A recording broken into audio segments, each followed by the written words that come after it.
বালকের কিসের চিন্তা? বালকের দেখবেন সবসময় খেলার চিন্তা, আর যুবকের যুবতীর চিন্তা। বালক মানে খেলার চিন্তা, কখন বই পড়তে পড়তে মায়ের একটু ছুটি দেবে খেলতে যাব, তার সবসময় খেলার চিন্তা। যুবক সবসময় যুবতী কোথায় আছে তার খোঁজে। যুবক মানে যুবতীর চিন্তা, আর বৃদ্ধ কিসের চিন্তা করে? রাধে রাধে। বৃদ্ধ হয়ে গেলে একটাই চিন্তা থাকে, তার সম্পত্তির চিন্তা।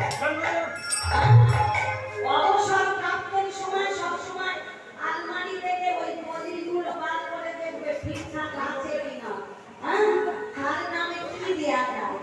তাই বালক করে খেলার চিন্তা, যুবক করে যুবতীর চিন্তা, বৃদ্ধ করে সম্পত্তির চিন্তা।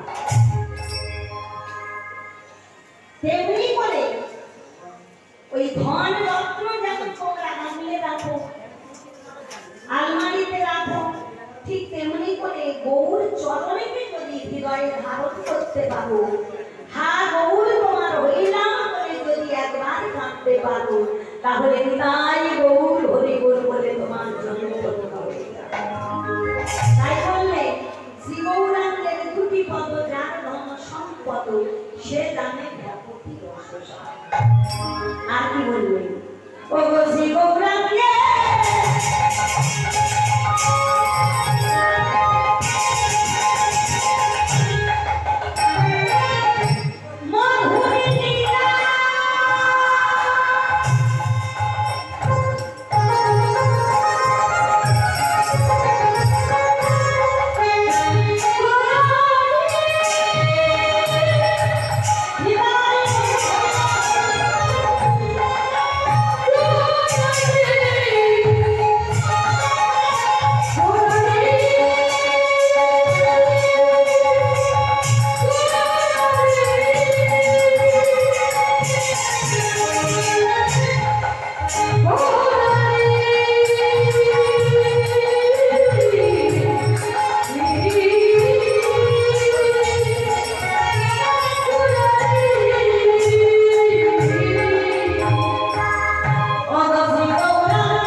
যদি কোনো ভক্ত গৌরাঙ্গ লীলা বুঝতে পারে বাবা, তার কিন্তু কৃষ্ণ লীলা বুঝতে আর অসুবিধা হয় না। আগে গৌরকে জানতে হবে, তবেই আমরা কৃষ্ণকে জানতে পারবো। তাই বললেন শ্রী গৌরাঙ্গের মধুর লীলা যার কারণে প্রবেশিলা হৃদয়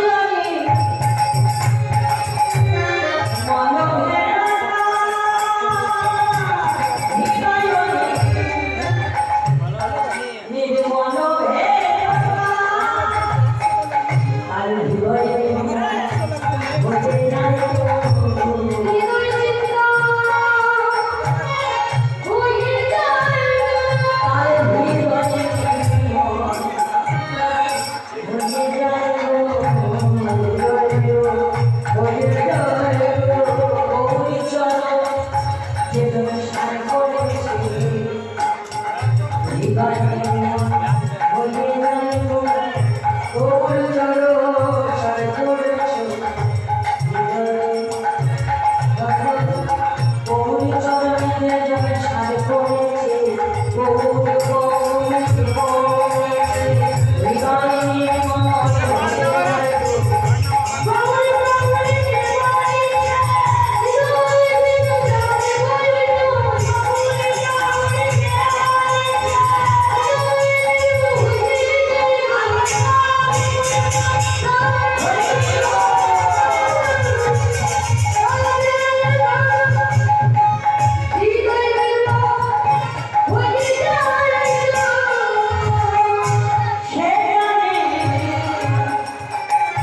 গৃহে থাকো, মনে থাকো, হারো প্রাঙ্গ বলে ডাকো। নরোত্তম দাসকা গৌর চরণ ছাড়া আমাদের আর কোনো উপায় নেই। আশ্রয়কে যদি ধরতে পারি তাহলে বিষয়টা আর অসুবিধা হবে না। তবে একটা কথা বলি মা, হৃদয়ে ভক্তি ধারণ করার জন্য স্বয়ং ভগবান নিজে কুকুরের চরণ পর্যন্ত ধরেছিলেন। তা যাই হোক, সে কথা আমরা আস্বাদন করবো শুনবো পরে। এখন আমরা লীলার মধ্যে যাব। বাসুদেব ঘোষ করে মনের হরি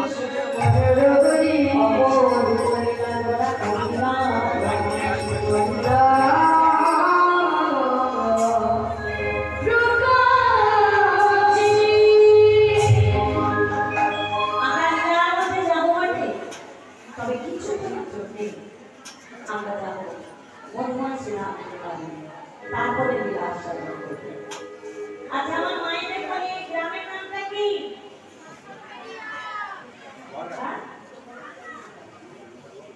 এমন করে বলুন যাতে বুঝতে পারে।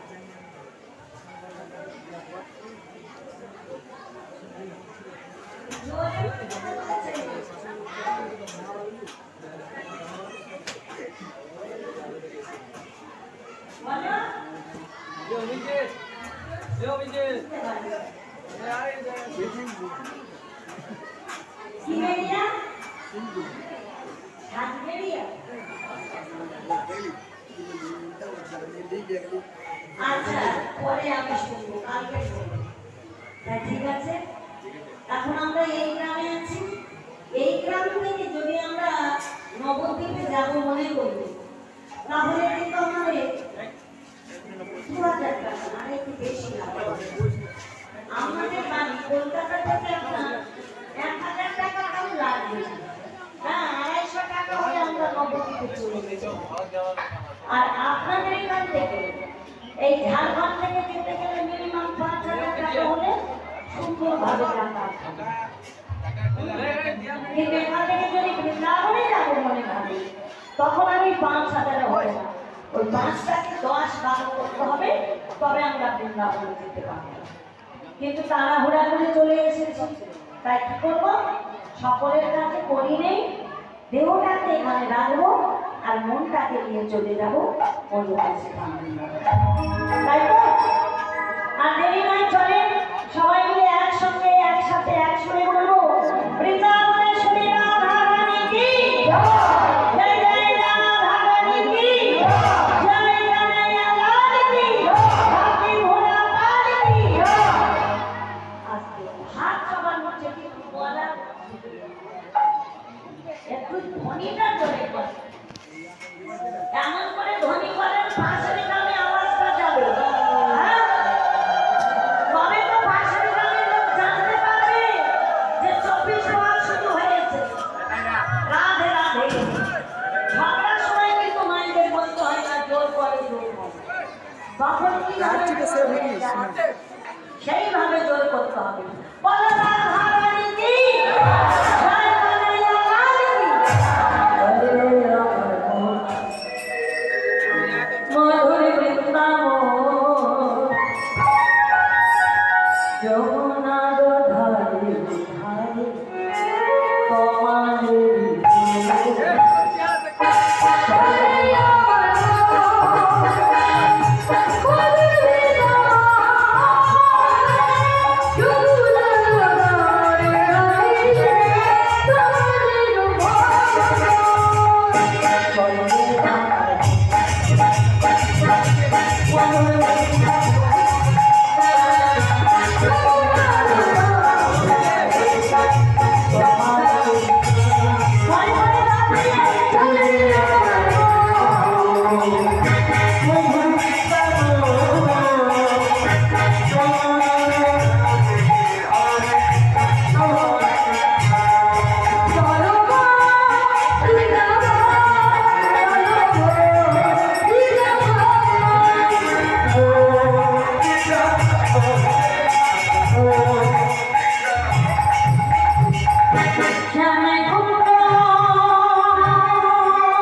আমরা দেহটাকে রেখেছি নিজের দেশে আর মনটাকে নিয়ে গেলাম বৃন্দাবনে। এবার আমরা লীলা আস্বাদন করব। তবে কমিটির নিবেদন যে লীলাকে আমরা আস্বাদন করব সেই লীলার নাম হলো অগ্রদ্বীপের গোপিকা। পদ সেবার কারণ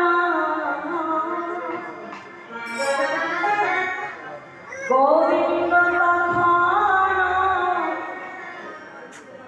ভাবিয়া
গোবিন্দকে দেহের মধ্যে গোর শব্দে ইন্দ্রিয় বিন্দু, সেই ইন্দ্রিয় বিন্দু বশীভূত হয়।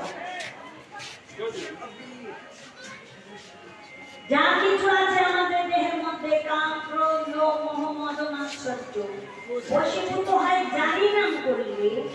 গোবিন্দ তারই নাম কেমনে করবে? রাধে রাধে। আমার যখন নিতাই ঠাকুর তীর্থে গেলেন, কোন তীর্থে?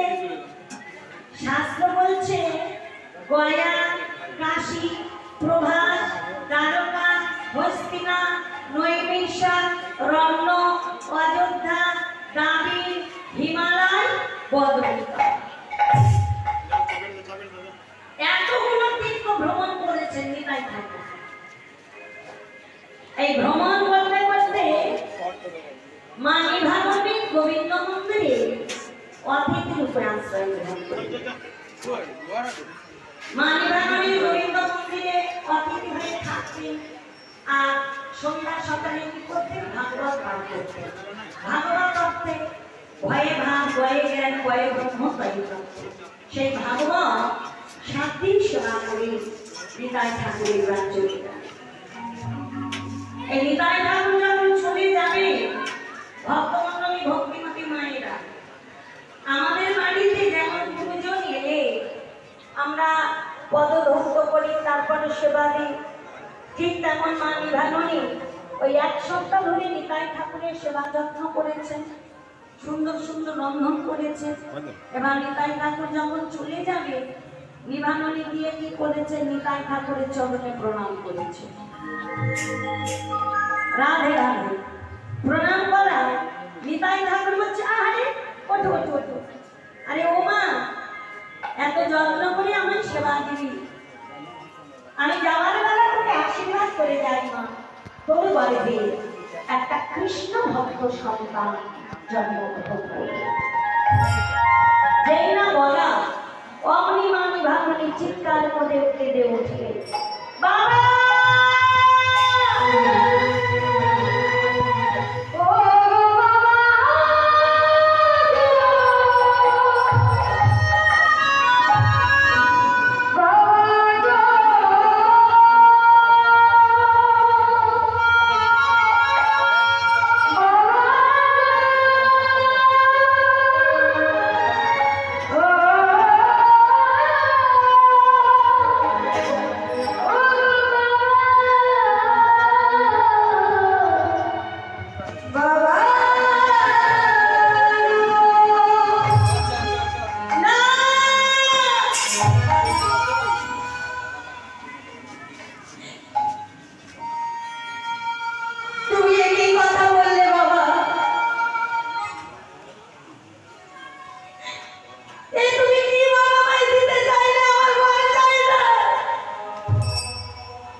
লোকের আশীর্বাদ করলে, পুত্র হওয়ার বর দিলে লোকে খুশি হয়, কি গো মায়ের আনন্দিত হয়। তা আমি পুত্র হওয়ার বর দিলাম, আনন্দিত না হয়ে অমন করে তুই কেঁদে উঠলি কেন? নিভাননী এইবার বলছে, বাবা গো, ওই পুত্র হওয়ার বরে আমার চাই না। বলে কেন? আমার স্বামী কুমারহাট জেলায় ভুলঙ্গি গ্রামে চাকরি করে, তিনি আর কোনোদিনের জন্য গৃহে ফিরে আসে না।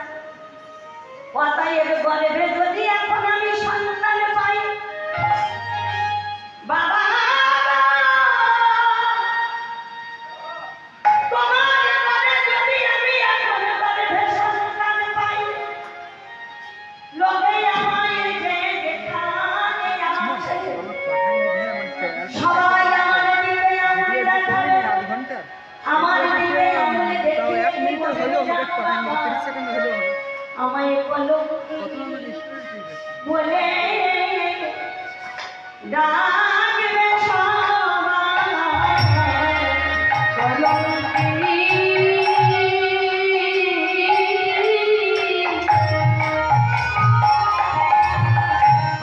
বলে ডাকবে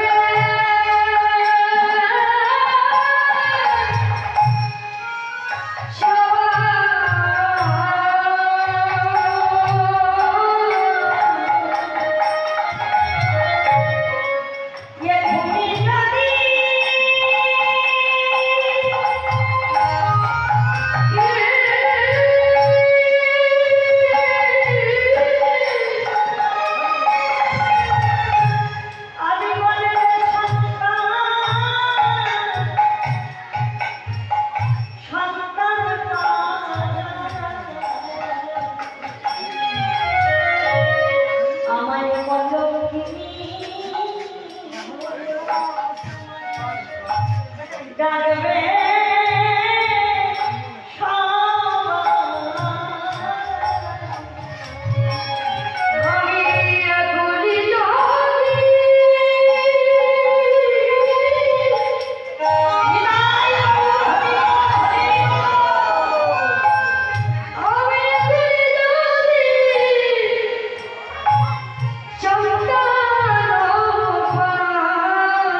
তাহলে আমি ঘরে থাকতেও পারবো না, আর লোকের কাছে আমি মুখ দেখাতে পারবো না। সবাই আমাকে যে যেখানে দেখবে বলবে ওই জানে দেখো মোদের বলো